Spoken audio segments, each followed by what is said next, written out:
Hello students, today's question is read the following statements and select the options having both incorrect statements.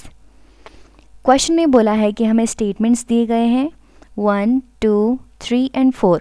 उसको हमें पढ़ना है और उसमें से हमें इनकरेक्ट स्टेटमेंट को फाइंड आउट करना है और करेक्ट ऑप्शन चूज़ करना है. सो पहले हम स्टेटमेंट में से इनकरेक्ट स्टेटमेंट फाइंड आउट करते हैं. First, condoms decrease sperm motility. Condoms male contraceptive है. This is the penis.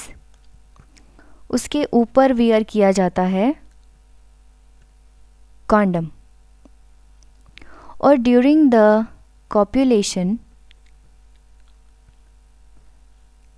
This I am trying to make the uterus.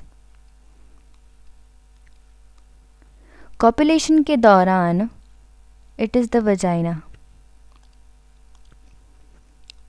Penis is inserted in the reproductive tract. So ये है vagina, ये है cervix और ये है uterus.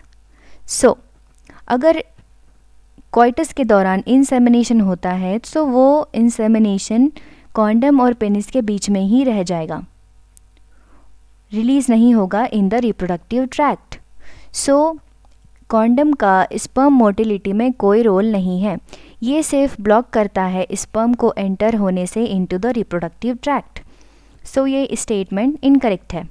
Second, diaphragms, cervical cap and vaults are for both males and females. First of all, ये जो diaphragm, cervical cap और वॉल्स हैं, ये सिर्फ फीमेल्स के लिए होती हैं और ये वेयर की जाती हैं ऑन दी सर्विक्स. यहाँ पर वेयर की जाती है. ये है डायफ्राम, सर्वाइकल कैप और वॉल्ट. इनके बस शेप में डिफरेंस होता है, बाकी ये वेयर की जाती है on the cervix only. So ये स्टेटमेंट इनकरेक्ट है बिकॉज यहाँ मेल्स लिखा हुआ है. Males do not use these. Third, IUDs are inserted by expert nurses. IUD self inserted devices नहीं होती हैं, ये एक्सपर्ट डॉक्टर और नर्स ही इंसर्ट कर सकती है in the uterus.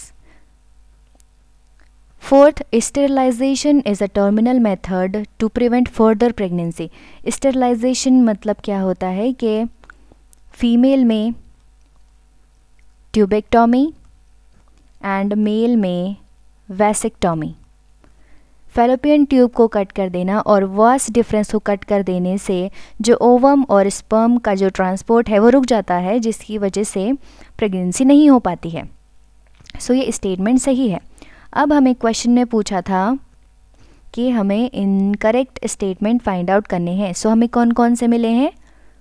1 and 2, 3 and 4 तो करेक्ट है. सो हमें सिर्फ 2 ही स्टेटमेंट मिले हैं जो कि इनकरेक्ट है. अभी ये हमें किस ऑप्शन में दिया है वो बताना है. A 1 and 3. 3 is a correct statement.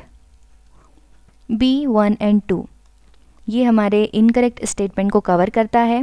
C 3 and 4 both are correct statement. So question के लिए ये इनकरेक्ट हो जाएगा. D 2 and 4. 4 is a correct statement. So 1 and 2 is the incorrect statement. So option B में ये कवर हुए हैं, इसीलिए option B is the correct answer for this question. I hope आपको समझ आया होगा. Thank you.